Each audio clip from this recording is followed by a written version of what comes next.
Hull is one of the UK's most famous seafaring cities, a booming port on the Humber estuary, overlooked by the towering Royal Infirmary. For 500,000 people, it's the local hospital. And where A&E Dr. Chris works, when he's not flying on Helimed 99. What are we going to? 18-year-old motorcyclist, unconscious, head injury. Oh dear, that's not a good combination. Chris is heading back to the outskirts of Hull. Anyone who's unconscious after a traumatic incident is a concern to us. It may be due to their airway being obstructed. We may need to open that using some techniques. It may be that they're short of oxygen, that they're breathing, or that they've bled, or it could be a head injury. So if you're unconscious, that's a bad thing. More details are coming in. Reduced GCS, doctor on scene, helmet removed on impact. Did that with some force then. So it sounds like might need an RSI. They're planning to anaesthetise the patient. Dr. Chris knows the area well. From Singlethorne to Hull by road is probably about 20 minutes, 25. With the secondary transport, it's probably quicker going by road. Okay. Have I got an ETA for crew? ETA is just getting there now.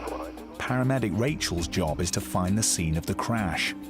So it's the other side of that road, there's a road going through that village, and it's just out the other end of that village where those trees are. You got the scene coming up at this T-junction, Matt, 1 o'clock. The crash involves a biker and a car at the entrance to a lay-by.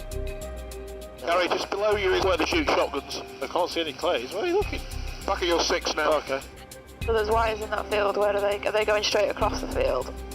I think they go up the field that way. This and one's then there's these going that way. And they're going along. Pilot Gary's dropping his medics next to the crash. Can we get out of this field? Get straight out here, then straight in front of us, mate. Cleared out the disc. Thank you. Thank you. The biker's body took the brunt of the collision with this car. He's only 17. So, only thing I want you guys to do is, on that scoop, no straps, 2 on each side, onto the trolley. Is that all right? Yeah. There's no time to waste. Lewis Foster has a serious head injury. Forget straps, just lift. C-span. You get there, mate. Ready? There you go. Yeah. Steady. Lift. Which is head end. Right, okay, just stop there. Stop. The team are turning the road into an operating theatre. Okay, guys, let me have a quick look. Yeah, I don't know how much is in that. So his name, Lewis. They're going to put him into an induced coma to protect his brain. Watching on will be his family, who have rushed to the scene. So we're going to RSI this kid, okay, put him off to sleep with some anaesthetic drugs, okay? It's a potentially dangerous procedure. Lewis's life relies on everyone doing their jobs perfectly. Okay, buddy, nice and calm. Nice and calm. Calm down, you're doing really well. Chris knows how distressing this will be for his family, and so part of his job is to keep them informed. Hello, my name's Chris, I'm one of the doctors. Okay? What we're going to do is, he's obviously got some serious injuries. I'm really worried about his head, because he's been agitated. So we're going to put him into an induced coma right here and take him to Hull Royal to get him sorted out, okay? Just because that will stabilise him a little bit, okay? Although Lewis is an inexperienced biker, it seems like he was not at fault. Every year, dozens of bikers are killed by cars turning in front of them. Okay, buddy, we've got you. So we're just going to do a quick checklist. Need just silence from everyone if we can. All right? Happy, mate? Yep. Okay, go ahead. Patient position optimised. Yes, it is. The oxygenation in process. It is. That's running. Cannula in place. Nasal cannula in place. Suction unit in position and switched on. Yeah, switch on. Happy? It's vital they follow a detailed checklist. So we're going to go, I reckon he's about 70. Yep. So what I want you to do is give the fentanyl, so give 4 mils of that, Roger. 14 mils of the ketamine, Roger. And then all of the rock. Okay. You happy with that? Yep. Okay, good. This procedure has been proven to save lives. So we're going to anaesthetise this lad. So plan A is going to be to intubate, plan B will be eye-gel, plan C will be basic airways, and plan D will be front and neck access. Anyone got any concerns? No. Okay, ready to start. Time now is 3 minutes past 3. First, Lewis will be sedated. Okay, mate, 60 seconds. So we're just going to gently bag him for this minute. That's your minute. Okay, scope, please. Then he'll be paralysed. I've got a grade 2 view, Bougie. Tube on, please. I've got the bougie. I've got the tube. Tube's going down. I'm going to take it to 20, 22. Bougie out. Yeah. Numbers look good. Cuff up, please. Okay, let's just gently bag him. Now they're taking over Lewis's breathing. Yep. He's got bilateral air entry. Yep. All good. Okay, so we're happy the tube's in position. Yep. His chest does look a bit caved in, to be honest, but yeah. Paramedic Matt is trying to identify the rest of his injuries. Ribs feel pretty much intact, to be honest. But his chest is a bit caved in. Looks like it. But So this right side feels... He's not laid flat on the scope, to be fair. Okay, I've got the head. Do you want to get some head blocks for us, mate? Yeah.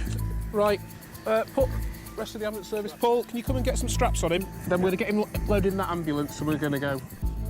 This is any family's worst nightmare. Dr. Chris is doing his best to keep them calm. We've put him off to sleep with some anaesthetic drugs into a coma to protect his brain. I'm concerned that he might have some bleeding on his brain. I think he's got an injury to his chest as well. So we're going to get him into Hull Royal. I'm going to give him a shout and we'll get him handed over there, OK? Is there anything you want to ask me?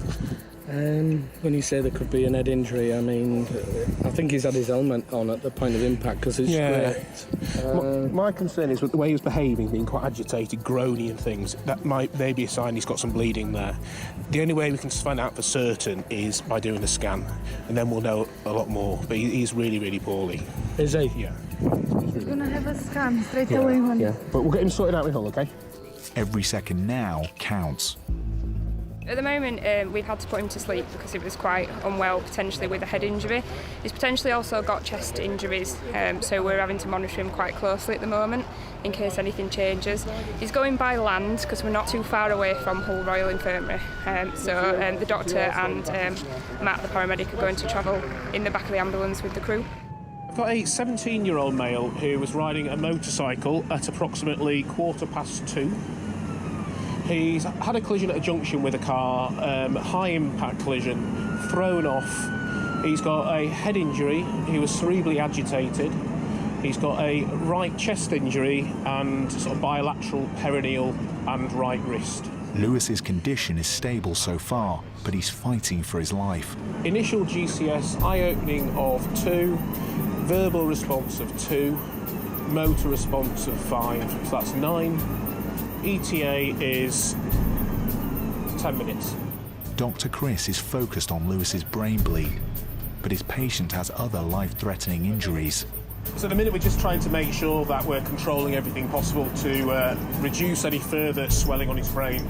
So we're making sure his oxygen levels are fine and just controlling his carbon dioxide as well, because we know that if you have a very high carbon dioxide, very low, that tends to make your brain swell or make your brain starve of oxygen. I'm also very concerned about his pelvis, because if you actually look at his groin, he's got bruising on the inside of both groins, which can be a sign of where he's collided with the fuel tank.